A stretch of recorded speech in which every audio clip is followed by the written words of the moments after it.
Hidden in the shadows, this case will leave you speechless.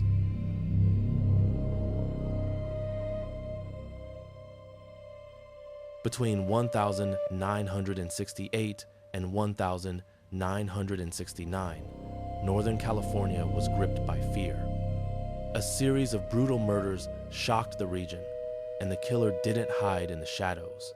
He called himself the Zodiac, and he wanted the world to know he was watching. The Zodiac Killer is believed to have murdered at least 5 people, though he claimed in his letters to have killed 37. His confirmed victims were young couples and a lone taxi driver, all attacked in seemingly random locations. But what made this killer unique wasn't just the violence, it was the way he taunted the public. His first known attack occurred on the 20th of December 1968, when high school students Betty Lou Jensen and David Faraday were shot near Lake Herman Road. Just 7 months later, another couple, Darlene Farron and Michael Mageau, were ambushed in their car at Blue Rock Springs Park. Mageau survived and gave police a description of the attacker. Then came the letters. In August 1969, the Zodiac sent 3 nearly identical letters to the San Francisco Chronicle, the San Francisco Examiner, and the Vallejo Times-Herald.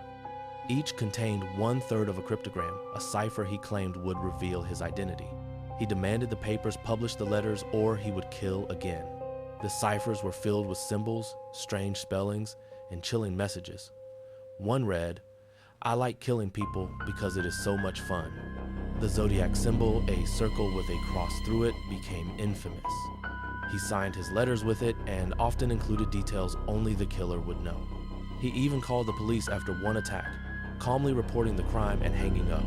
On the 27th of September 1969, Brian Hartnell and Cecilia Shepard were picnicking near Lake Berryessa when a man approached wearing a hooded costume with the Zodiac symbol on his chest. He tied them up and stabbed them repeatedly. Hartnell survived. Shepard died 2 days later.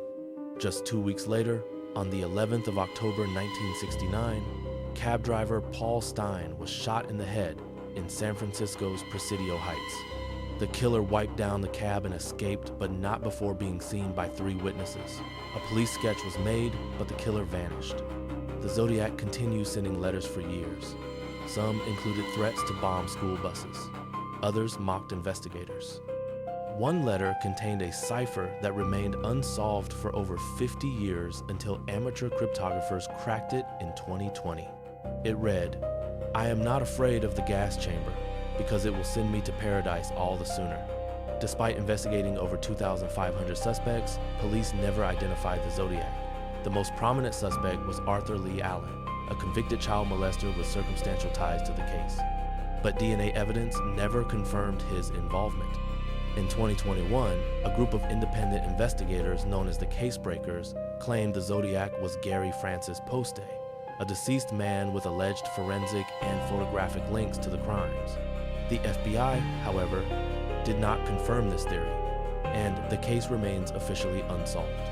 The Zodiac Killer has become a fixture of American pop culture, inspiring films like Zodiac 2007, books, podcasts, and endless online speculation. His cryptic messages, eerie costume, and brazen communication with the press make him one of the most terrifying and enigmatic serial killers in history. More than 5 decades later, the question remains, who was the Zodiac Killer, and will the truth ever be revealed? Subscribe so you don't miss the next cases we'll uncover. This is another episode in our series of Unsolved Crimes.